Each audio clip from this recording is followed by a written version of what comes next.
Folks, if you heard the daily financial news this morning for June 8th, you know that I brought up a conversation with Brian Adamson, who shared some details about Michigan and specifically the Detroit market, where it appears there has been a bunch of supply hit the market for affordable housing, so much so that we're actually seeing move-in specials and things of that nature. I do think that's Detroit specific, but I would love to hear from you out there, the audience, what's going on in your market. But what I want to do here with the CEO of Himlane is talk about affordable housing, Section 8, whatever you want to call it, pros, cons, all of those things. Dana, how you doing? I'm great. Thanks for having me again. Absolutely. So obviously Himlane provides a great solution for self-managing properties. Part of that is accepting and dealing with Section 8 vouchers. So I'm assuming that's part of Himlane's offerings? Yep, that's correct. And I think, for any property manager out there, you should have it as part of what you have as your offering, in part because there are states, we have a whole list that move towards requiring accepting Section 8. And then also you have to play your cards right. No property is the same. And so you really need to understand the entire market. So as a real estate investor, it's really important for you to understand Section 8 holistically, and don't make your decisions just based off of one investor's experience with Section 8. You really need to look at it holistically with your portfolio and whether or not you should accept it, or if you're in a state that you do accept it, that it's required to accept it, really understanding the dynamics of how it works. Yeah, I think Section 8 is really interesting because it does have a lot of I don't know what I want to call it, kind of opinions from folks that aren't actual operators, right? They kind of heard through the telephone game. I heard this, I heard that. They actually had no practical experience. I think Section 8 is a wonderful program. Every unit I have is available to the program. It was important for Olivia and I when we got started. So there's that. But I do think it's interesting. Dion, Matt, two guys that I talk to on my channel a bunch, they both have Section 8 housing as part of their risk mitigation. Right.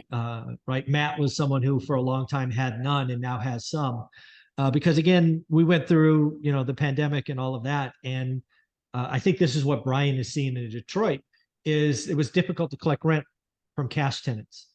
So now what we're seeing is landlords exiting that, now seeing evictions spike as we're cleaning up, the past year. And they're like, oh, that's enough. I'm going to go get some of that guaranteed income.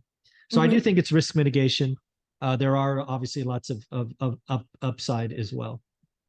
Yeah, definitely. I think just to kind of give like a debrief and a download, most people probably on the show know what Section 8 is. If you don't, a tenant has to apply for it and be accepted for it. And it is incredibly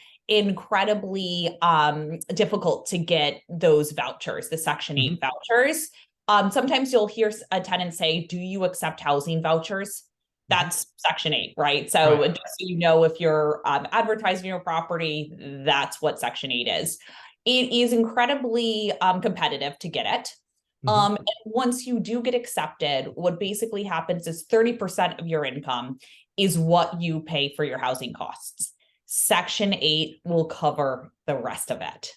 And just to put some numbers on that for folks, I have had many tenants end up paying zero. So the program pays it all. And then I think the most I've seen tenants pay is about 60%. Again, that's from memory. Don't quote me on that. But again, housing does, even in most, every case pays a significant portion, in some cases, all of it. Yeah. And it's with the Section 8 and you getting it every single year when there's a rent increase, they will come back and say how much they'll pay. Section 8 will versus the tenant when you do these increases. So it's not like it just 100% goes to the tenant, any increase. Each local housing authority they'll come back. There's like a representative you work with in each area. So kind of let's go through the benefits of it. I think, Michael, you already mentioned this, that the payment tends to be guaranteed because if the tenant doesn't pay it, they're kicked out, right? So like they lose it and they don't want to lose it, obviously. Exactly. They don't want to lose that voucher. The other benefit that I see is reducing turnover. Because of with Section 8 tenants, when you move, it's stressful for anyone moving, but especially as a Section 8 tenant, because one, a lot of landlords don't understand it, especially if they're private accidental landlords. They're like, what is this program? I've never researched it. And then there has to be the inspections, all these different things. And so there's a lot of risk if a Section 8 tenant moves, because they have to make sure the landlord can accept them, paperwork's done on time for the move, all of this kind of stuff. And so what I found is that Section 8 tenants will stay for a lot longer. And that obviously reduces your vacancy rates there. Yeah, I actually want to throw another one on there that I think as a practitioner of this that I love. And again, it's because I have a property manager, so I have that gap between me and the tenant, is the yearly inspections. Not only do you do the rent increases and evaluation, I love the yearly inspections, and I have to pay for it. I think it's $75. I think I could be wrong. But those inspections are wonderful because not only do they audit me, and by that happenstance, the property manager, but they also audit the tenant. And I have seen many reports come back basically saying the tenant needs to, clean their house, simply said. So I appreciate those. Yeah. And it's interesting you say that, because some landlords I talk to are reluctant. And when I ask them why, they say, oh, it's because of the inspection. They're going to come and tell me to do things. I'm a bazillion percent with you here, Michael, that it's really good to have that inspection. It's a very objective. The form is a standard form. It's very objective of what you go through. And the benefit of that is that you basically have an inspector going out at a super affordable price to do the inspection. And to your point, they're being objective on both sides. Working with housing authorities, and we've had situations, really fantastic tenants with Section 8. We've also had ones that are slightly more challenging. And I've always found the housing authority, and this is like obviously my own personal experience, but I've actually found them to be really kind of in that middle ground of, hey, I'm just trying to work with both parties and make it a win-win. And so I've actually found them to be really delightful to work with.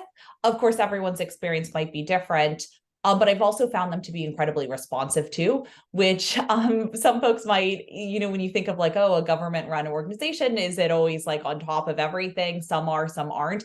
I've actually found Section 8 to be pretty good in my experience. I don't know about yours, Michael. No, I have no negative things. The housing authority, the folks that we work with in Fresno, they're doing an important job. There are slumlords everywhere.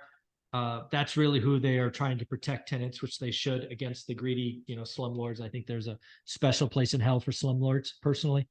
I will admit that, the first couple of times I got the reports and had, I don't know, I'll call them nitpicky things I didn't understand.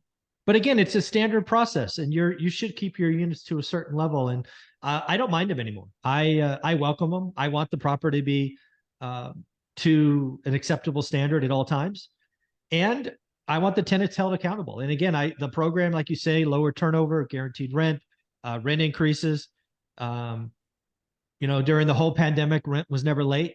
It always showed up usually the day before.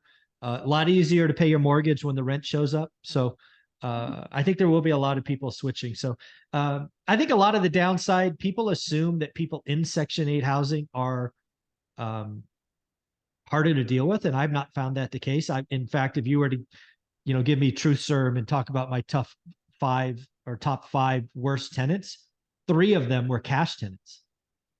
Right. So I just think there's a lot of misconceptions, unfortunately. And really the issue with Section 8 is it's not poor, it's fixed income, right? There's a lot of people on pensions and whatnot that's just what has to happen. So I'm a huge supporter of the program. I like the team I work with in Fresno.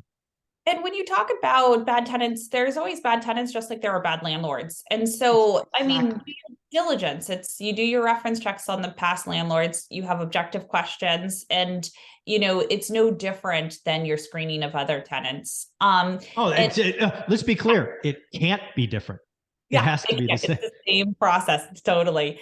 And there are certain states, right, where you cannot discriminate against Section 8. So when you are going through that process, states like California, Connecticut, DC, Delaware, Maine, Massachusetts, there's a whole list where you have to say, if a tenant comes and says, I have a housing voucher, you have to say, yes, I do accept it. And there's actually law firms out there that will go around and type in to Zillow Rental Manager or whatever, do you accept Section 8? Just to hear a landlord say no, to take them to court, right? Oh, great. So be very mindful of that.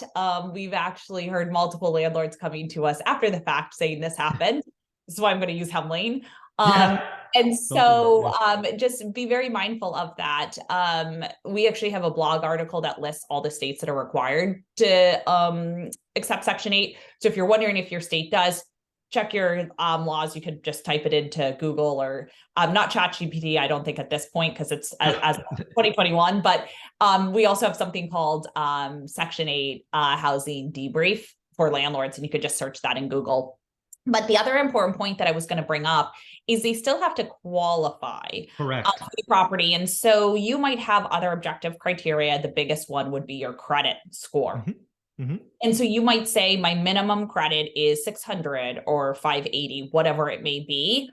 And with that, that credit score, if your state does require you to accept Section 8, that's still your minimum, right? So they still have to meet other objectives. So to Michael's point, you want to follow the same process with everything.